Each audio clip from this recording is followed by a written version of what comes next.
আসসালামু আলাইকুম সবাইকে। আশা করছি আপনারা সবাই ভালোই আছেন। আমিও আল্লাহর রহমতে ভালো আছি। আজকে আমি রাজশাহীতে গিয়েছিলাম, কারণ আমার আম্মুর ব্যাংকে কিছু কাজ ছিল। কারণ আমার কাজ শেষ করতে করতে আমার খিদে পেয়ে গেছে। তারপর আমরা খাওয়া দাওয়া করতে চলে গেলাম। আমি সিঁড়িতে অনেক দুষ্টুমি করতে করতে যাচ্ছিলাম। দেখেন আমি নাচতেছি কত সুন্দর করে, কারণ আমি অনেক খুশি বন্ধুরা। অনেক দিন পরে ঘুরতে বেরোয়েছি। তারপর আমি মেনু কার্ড নিয়ে দেখতেছিলাম কি খাবার অর্ডার দেওয়া যায়।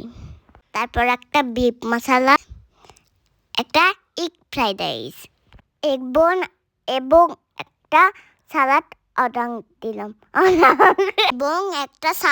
অর্ডার দিলাম আমাদের খাবার আস্তে আস্তে আমি আরো দুষ্টুমি করলাম।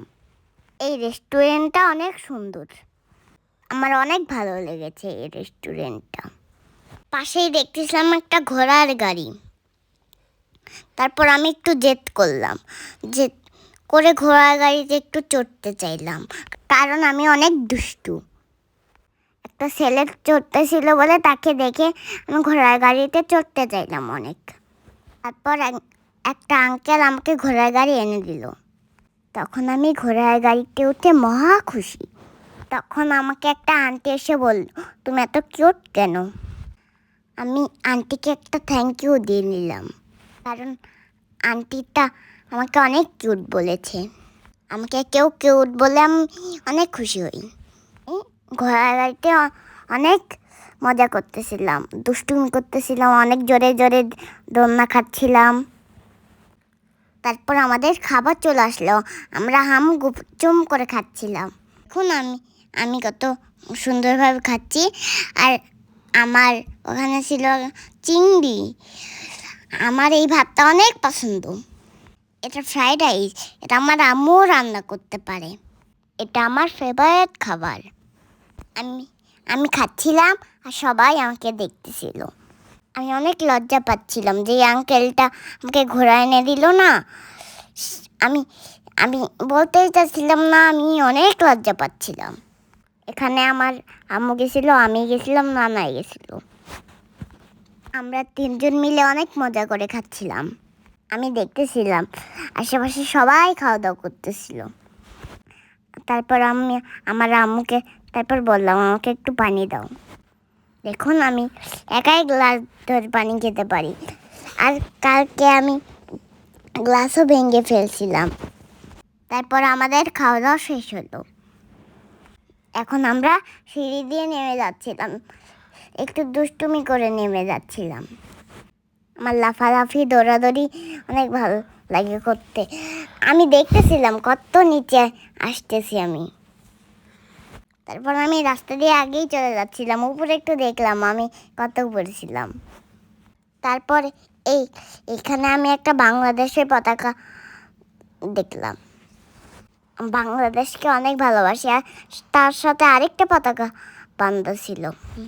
তারপর আমরা চলে গেলাম একটা দোকানে।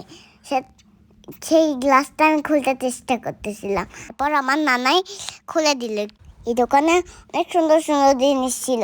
একটা মাছ আমি পছন্দ করলাম। তারপর আমি একটু দুষ্টুমিও করে নিলাম। তারপর স্যান্ডেলটা খুলে একটু উপরে গেলাম। এখান থেকে একটা পাখির বাসা, একটা ঝুড়ি নিয়ে নিলাম। তারপর রিক্সাতে উঠে আবার রওনা দিলাম।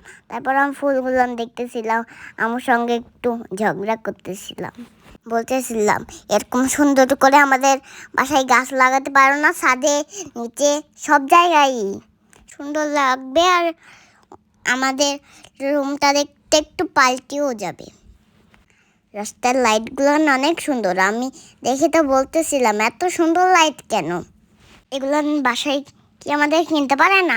আমরা কি একটা গরিব মেয়ে? আমার কথা শুনে নানা হেসে দিছে। এখানে আবার আমরা জ্যামেও পড়ে গেলাম।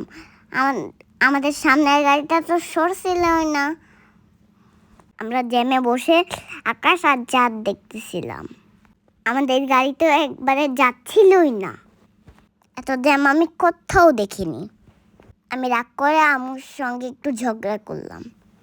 এখন আমি কিভাবে ঝগড়া করতেছি। তারপর আমরা আবার চলে গেলাম একটা পাখির দোকানে, একটু দুষ্টুমিও করে নিলাম। পাখির দোকানে গিয়ে তো আমি পাগলই হয়ে গেলাম।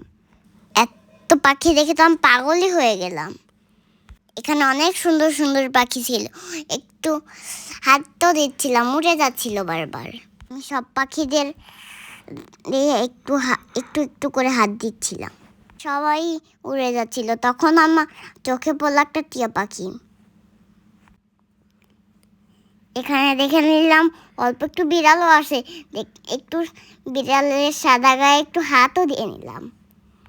তারপর আমি এই পাখিটাকে একটু খাওয়াই নিলাম। এই পাখিটা আমার কাছ থেকে অনেক খাবার খেয়েছে। আমি দোকানদারের কাছ থেকে নিয়ে বারবার পাখিদেরকে খাওয়াতে দৌড়ায় দৌড়ায় যাচ্ছিলাম। এখনো খাওয়াই হয়নি পাখিদের। আমার হাত থেকে খাচ্ছিল আর ঠোকার মারতেছিল আমার হাতেই। তাও আমি আবার খাবার নিয়ে এসে খাওয়াচ্ছিলাম। দেখুন কত সুন্দর করে খাচ্ছে, মনে হচ্ছে এটা আমারই পাখি। আপনারা আমাদের চ্যানেলটা একটু সাবস্ক্রাইব করে দিন প্লিজ, লাইক কমেন্ট শেয়ারও করে দিন প্লিজ। আজকের মতন এই পর্যন্তই। সবাই ভালো থাকবেন, টাটা, আল্লাহ হাফেজ।